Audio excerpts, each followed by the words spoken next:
Antonio, muchas gracias. Te presento al equipo de tutores. Antonio González, investigador académico de la Universidad de Playa Ancha, quien tiene vasta experiencia en tecnología digital, en entornos digitales. Lo invitamos a esta entrevista para iniciar, introducir el tema que nos convoca luego el 25 de agosto en nuestras sesiones de jornada de formación continua.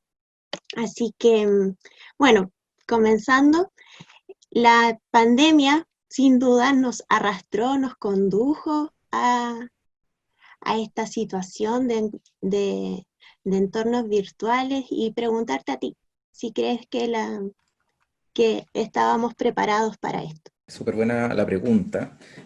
Yo voy a compartirles un material que preparé un poquitito que tiene que ver con los temas que habíamos previamente revisado. Dentro de este contexto, la pregunta que tú me planteas, ¿cierto? Que tiene que ver con esto, si contábamos o no, eh, es buenísima porque yo creo que en definitiva, en el común se está estableciendo que efectivamente no estábamos preparados, que efectivamente nos llegó de golpe, como que efectivamente hay todo un crujir del sistema educativo respecto a esto multidimensional, es decir, desde lo que es preescolar hasta la universidad, efectivamente ha sido como impactada con esta.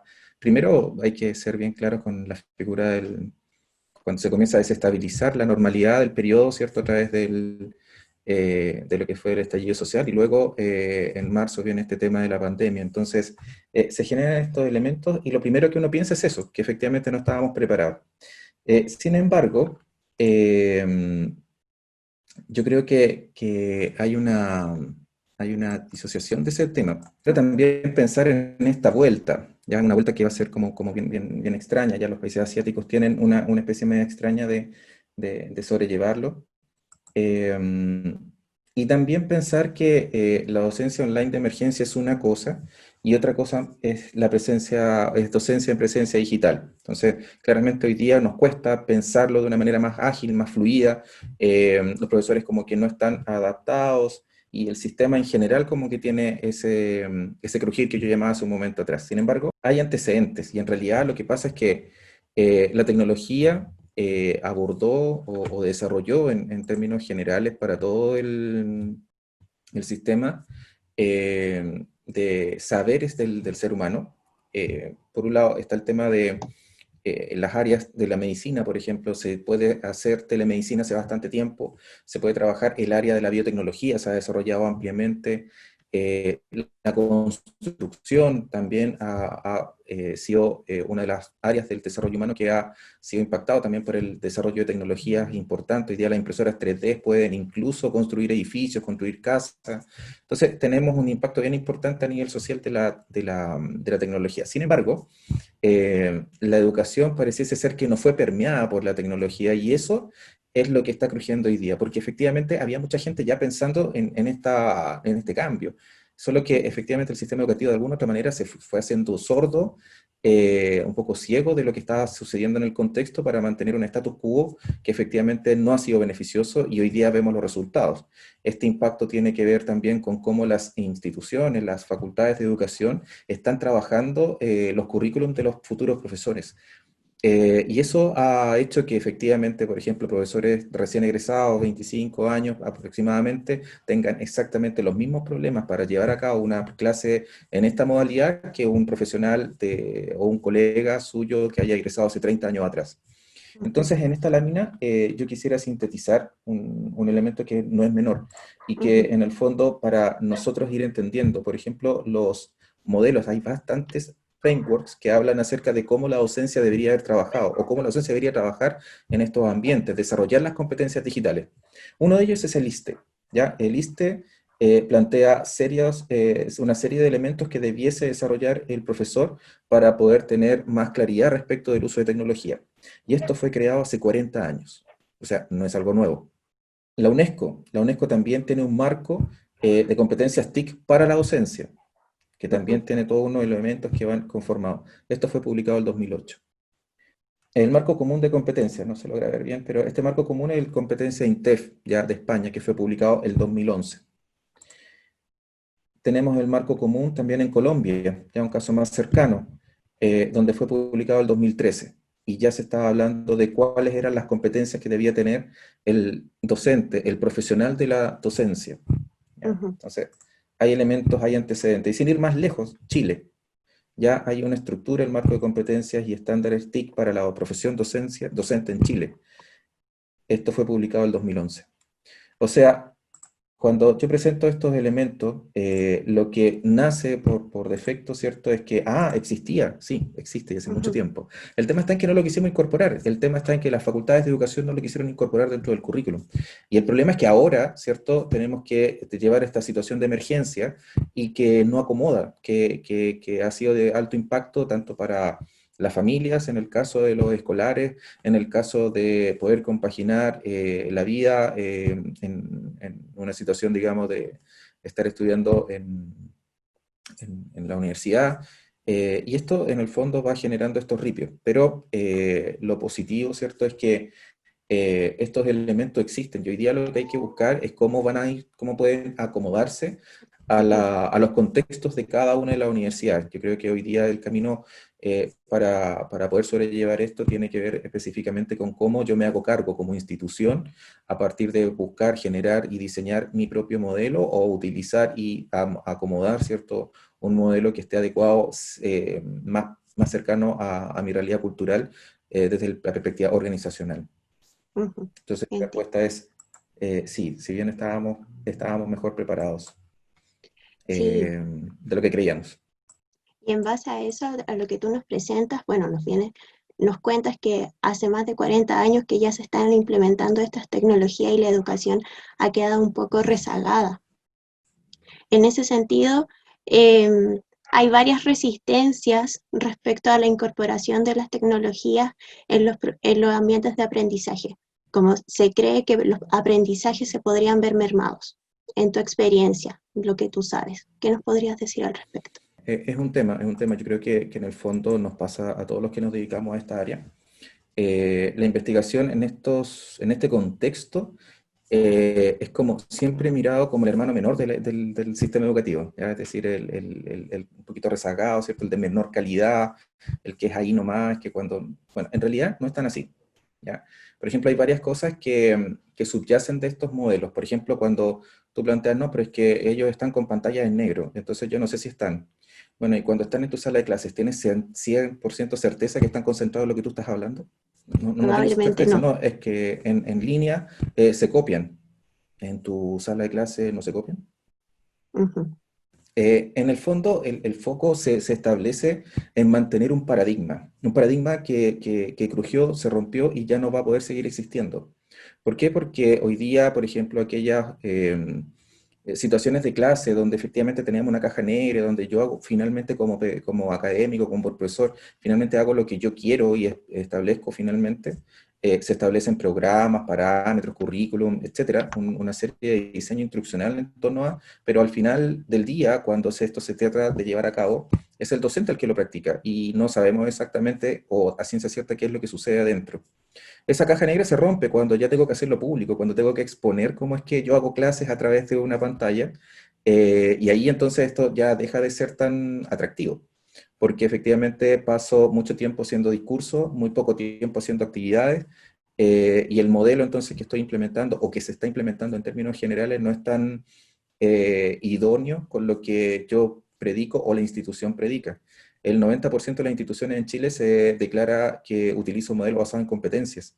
¿Cuántas de ellas ujú. efectivamente lo están desarrollando? Y eso es lo que se ve hoy día, que efectivamente no se practica, sino que hay mucha clase y que los profesores en su mayoría, como no se han preparado, no han revisado estos temas y no han visto la figura, digamos, de utilizar los procesos formativos mediados por tecnología, se ve que en el fondo pasaron de hacer lo que saben hacer en un ambiente presencial a una situación de mediación digital y tecnológica. Entonces descubrimos a personas que están sobre 40 minutos, 2 horas hablándole a la pantalla. Y es ahí donde uno entra en el conflicto y da de alguna otra forma lugar a las críticas de los estudiantes que nos dicen, bueno, si tú me vas a hablar durante media hora, ¿cuál es la diferencia entre escucharte en sincrónico a escucharte asincrónico viendo el video? ¿Cuál es la diferencia? Y entonces ahí es donde, claro, el ego de la docencia también se siente pasado a llevar y en el fondo dice que esto no sirve, que esto no vale y se generan estas resistencias. Hay una resistencia que tiene que ver también con la ignorancia de muchos aspectos. Acá, en esta lámina que te comparto, hay una Ujú, temática que tiene que ver con las variantes de los estilos cognitivos y aprendizajes de pensamiento. Entonces, cuando uno piensa en que los estilos de aprendizaje, que en el fondo son parte de un mito también, los estilos de aprendizaje se evidencian en función de otras cosas. No es que yo aprenda kinestésicamente solamente o visualmente o auditivamente. Hay una figura que se mezclan todas en conjunto y dependiendo del estímulo externo es como yo voy a poder sobrellevar y mejorar las condiciones del ambiente de aprendizaje que tiene que crear el estudiante, o sea, que tiene que crear el docente. ujú, El docente es quien tiene que diseñar rutas de aprendizaje para que esto suceda, porque finalmente el proceso es una situación súper personal. Pero cómo yo estimulo, cómo genero estos medios activos, cómo yo genero estos medios excitables para que de alguna u otra manera el estudiante se sienta motivado a aprender algo desconocido. Y para eso entonces yo tengo que también tener consideraciones de los aprendizajes previos que tiene el estudiante. ¿Cuántos docentes están hoy día haciendo ese ejercicio? ¿Cuánto de la práctica de la academia se desarrolla ahí? No, muchas veces estamos haciendo pasar a los estudiantes por sistemas lineales que finalmente no conducen a un aprendizaje. Muchos de esos aprendizajes los estudiantes ya los tienen. Entonces no representa un desafío, no representa un aspecto claro de posibilidades de generar situaciones de aprendizaje ricas y significativas para el estudiante. Entonces ahí se van generando estas especies de divorcio. Yo siento que la resistencia debe cambiar, la resistencia debe ser eh, hacia efectivamente a mantener el status quo. Ahí debe estar la resistencia. Esta lámina que yo te presento un poco tiene que ver con esta figura, con abrir el espectro de los elementos de cómo finalmente nosotros estamos aprendiendo. Las neurociencias hoy día han abierto todas las posibilidades. El tema está en tomarlo, utilizarlo, sin perder mi identidad como docente, pero estimulando una situación que puede ser mucho más rica. Y la tecnología te presenta varias alternativas. Entonces, el día de mañana lo más probable es que existan unas situaciones más híbridas, en el sentido de que por un lado tenemos estos aspectos que tienen que ver con la parte social. Vamos a tener un país mucho más carente en términos económicos, porque las situaciones de trabajo también se han visto mermadas. En mi universidad, más del 40% de los tutores, familias de nuestros estudiantes han perdido su trabajo y por lo tanto lo más claro es que en un momento en que podamos sobrellevar el tema de la pandemia en una figura más presencial, va a tener que ser un modelo híbrido porque vamos a tener que ayudar también a nuestros estudiantes a que puedan trabajar y estudiar para poder apoyar a sus familias en estos contextos que van a ser mucho más complejos y difíciles. Entonces, es desde ahí, en esos escenarios, si seguimos pensando en que quiero volver a la normalidad, pensar la normalidad como era antes de esta figura, va a ser muy complejo que tú logres calzar. Y eso también tiene mucho que ver con tu proyección profesional, aquellos que están estudiando hoy día pedagogía. Pensar esto de una manera mucho más prospectiva. Bueno, tomándome igual de lo último que nos comentabas, ya hemos visto que la educación superior, en base a lo que tú has investigado, a tu experiencia, no estaba preparada para este desafío, como a esta obligación que nos llevó la pandemia, que hay mucha resistencia, pero hasta el momento, como en consideración al contexto, ¿cuáles son los aprendizajes más importantes que nos ha dejado como este giro inesperado hacia lo virtual en las comunidades educativas? Mira, acá yo creo que hay muchos, pero yo me voy a hacer cargo de Ujú, dos particularmente. Uno que tiene que ver con que los analfabetos del siglo XXI no serán aquellos que no sepan leer y escribir, sino aquellos que no sepan aprender, desaprender y reaprender. Una frase de Alvin Toffler que hace mucha relación a lo que está sucediendo hoy día. Si yo no me siento capaz de poder resolver una situación de aprendizaje en una modalidad nueva, entonces mi proceso de adaptación se está viendo mermado. Entonces, hoy día las competencias digitales ya van a ser parte, y hace bastante tiempo en realidad, como te mostraba en los estudios anteriores, esos ujú, frameworks se crearon porque efectivamente son parte de las competencias transversales que tienen que tener los profesionales en estos nuevos escenarios. Nuevos escenarios que efectivamente hay un acelerador que genera esta dolorosa pandemia, pero acelera un proceso que ya se venía pensando hacia el 2030, o sea, nos acelera en unos 10 años un proceso de intervención más fuerte de la tecnología. Ya nuestro país, por ejemplo, está suscribiendo esto de los convenios para traer, digamos, tecnología 5G. Eso en términos de desarrollo va a ser muy, muy amplio, muchas cosas que van a poder generarse.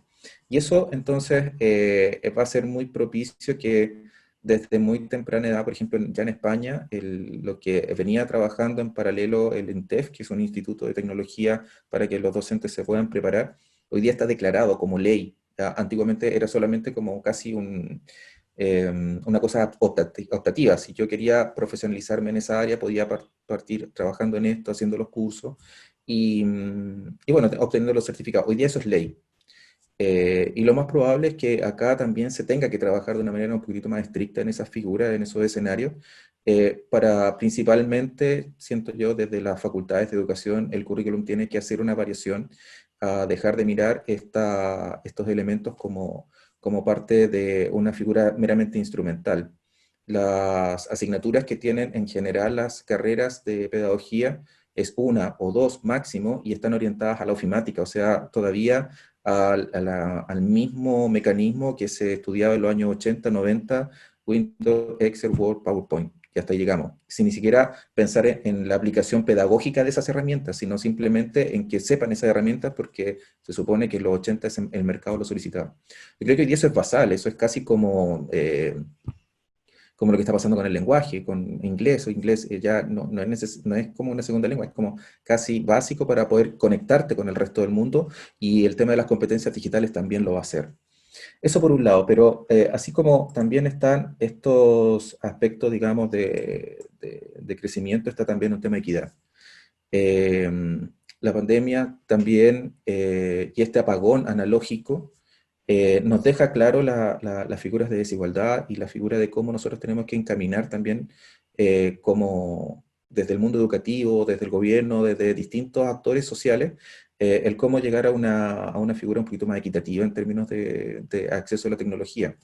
Podemos tener 5G, pero si no logramos que este chico deje de tratar de conectarse desde el techo de su casa para poder captar algo de señal, el mundo rural, por ejemplo, está afuera de esto, entonces las personas que no tienen conectividad dejan de tener entonces acceso a poder prospectar una vida profesional de mejor calidad. Ahí hay temas que trabajar todavía.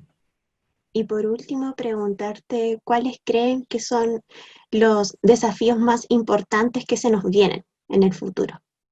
Yo aquí voy a cerrar de terminar de mostrar pantalla.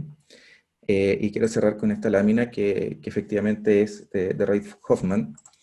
El mayor desafío es este, sin lugar a duda, es el trabajo en equipo. Ujú. Es aprender a trabajar de manera colaborativa, o sea, no solamente con la chapa, con el eslogan, que suena súper lindo y bonito, eh, sino a trabajar de verdad, de manera colaborativa. En este ámbito hay muchos profesores que tú encuentras en los distintos centros que han recibido súper poco apoyo, que han estado como te decía, como el hermano pobre de la educación, como el computín del colegio, el computín del instituto, el computín de la universidad, porque ha ido desarrollando sus habilidades digitales. Y sin embargo, hoy día han sido ampliamente requeridos. Pero antes de eso han trabajado de manera solitaria porque efectivamente les ha tocado golpear las puertas y muchas veces no fueron escuchados.